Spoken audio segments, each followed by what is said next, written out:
Hello friends, मैं doctor अर्चना, mind hypnotism channel. दोस्तों, आज हम ये डिस्कस करते हैं कि कोई भी हमारा जो लक्ष्य है, कोई भी हमारा अपने लिए फ्यूचर के लिए विजुअलाइजेशन है, उसे हम अवचेतन मन तक कैसे पहुंचाएं और वहां उसे कैसे स्थापित करें। फ्रेंड्स, अब तक आप ये तो जानते ही होंगे कि अवचेतन मन की शक्ति अपरंपार है। अगर हमारे दिमाग की, अगर हमारी पर्सनैलिटी की जो शक्ति है, अगर उसको बांटें तो जो चेतन मन है यानी कॉन्शियस माइंड है, जो हम सोच समझ के करते हैं, जिसकी हमें ट्रेनिंग दी जाती है, पढ़ाई करते हैं, अनुभव करते हैं, तो वो होता है अगर 10%, तो उससे बहुत ज़्यादा शक्तिवान होता है अवचेतन मन या सबकॉन्शियस माइंड। तो हम ये कह सकते हैं कि वो इसकी अपेक्षा कई गुना होता है। तो टोटल में से 90% अवचेतन मन हुआ और 10% चेतन मन। अब जब ये जान गए हैं तो अब ये देख लेते हैं कि अवचेतन मन की शक्तियों को हम अपने उपयोग में कैसे लाएं। तो अवचेतन मन को अपने उपयोग में लाने के लिए हमें क्या करना है, कुछ फैक्ट्स हमें पता होने चाहिए जो मैं आपको बताने जा रही हूँ।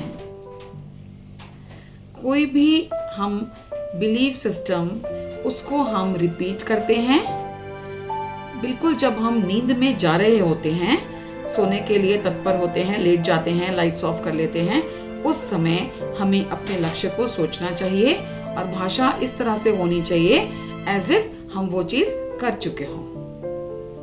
जैसे हम उसी में ग्रेटिट्यूड भी मिक्स कर सकते हैं, आभार मिक्स कर सकते हैं। कैसे? मान लीजिए मुझे कोई डिग्री हासिल करनी है, कोई पढ़ाई पूरी करनी है, तो मैं इमेजिन करूं, विजुअलाइज करूं नींद में जाते वक्त कि थैंक गॉड, वाओ, मैंने ये डिग्री कर ली। ऐसे सोचते सोचते, रिपीट करते करते, पूरे पॉजिटिविटी से, आशाओं से भरे हुए ये करते करते सो जाएं। इसी प्रकार जब नींद खुले तो आदत डालें। 2-4 दिन में आदत पड़ जाती है कि पहला ख्याल वही आए आपको। जब लक्ष्य बनाएंगे, सच में अगर लक्ष्य दिल के करीब है तो ऐसा अपने आप होने लगता है, जहां चाह वहां रहा। जब हम कोई चीज सोचते हैं दोस्तों, तो वो आती है एक पिक्चर के फॉर्म में हमारे पास आती है, यानी कि विजुअलाइजेशन होता है और वो पिक्चर 3D आती है।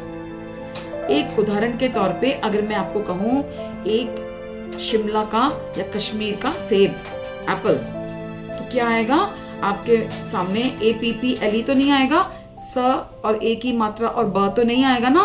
क्या आएगा? ये आएगा कि लाल लाल एप्पल, उसका जूसी टेक्सचर, वो सब आपके ध्यान में आएगा। तो हमें जो चाहिए उसको हम इसी प्रकार उसकी धारणा करें, विजुअलाइजेशन करें, यानी कि वो महसूस करें। एक तो ये हो गया। दूसरी बात यह है कि जब कोई चीज अवचेतन मन में घुस जाती है तो वो जल्दी अपने आप नहीं निकलती जब तक हम रिप्रोग्राम ना करें उसको। अगर हम चेंज करेंगे तब वो चीज चेंज हो जाएगी, उस पर अगर कोशिश करेंगे तो। अब आप देखिए, जो लोग ये प्रिंसिपल्स नहीं जानते मगर सक्सेसफुल होते रहते हैं, वो क्यों होते हैं?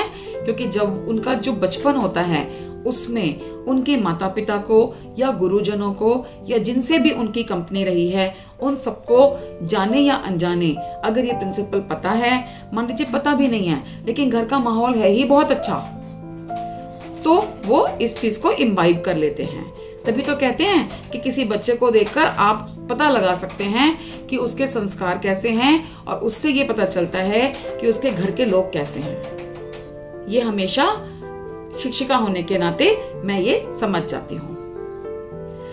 अब हम जो बात कर रहे थे उसी को मैं कंप्लीट करती हूँ कि रिपीट कर करके अपने आप को सुझाव दे दे के, ऑटो सजेशन इस टेक्निक को कहते हैं, उससे अवचेतन मन में उसको शरण दें, इस विचार को घुसाएं, वहां पर स्थापित करें बाय वे ऑफ रेपिटेशन।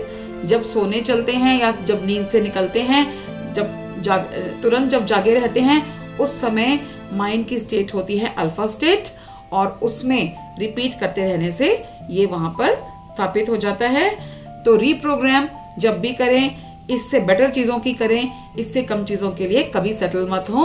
और इस प्रकार से अपने अवचेतन मन में हम ये पॉइंट्स डालें और अपनी नैया पार लगाएं, अपने जीवन को सफल बनाएं और जहाँ तक हो सके दूसरों को भी ये बताएं और संसार को एक बेहतर जगह बनाएं। अभी के लिए इतना ही। आपके लिए सफलता की और सुख की कामना करते हुए अभी के लिए मेरा आपको प्यार भरा नमस्कार।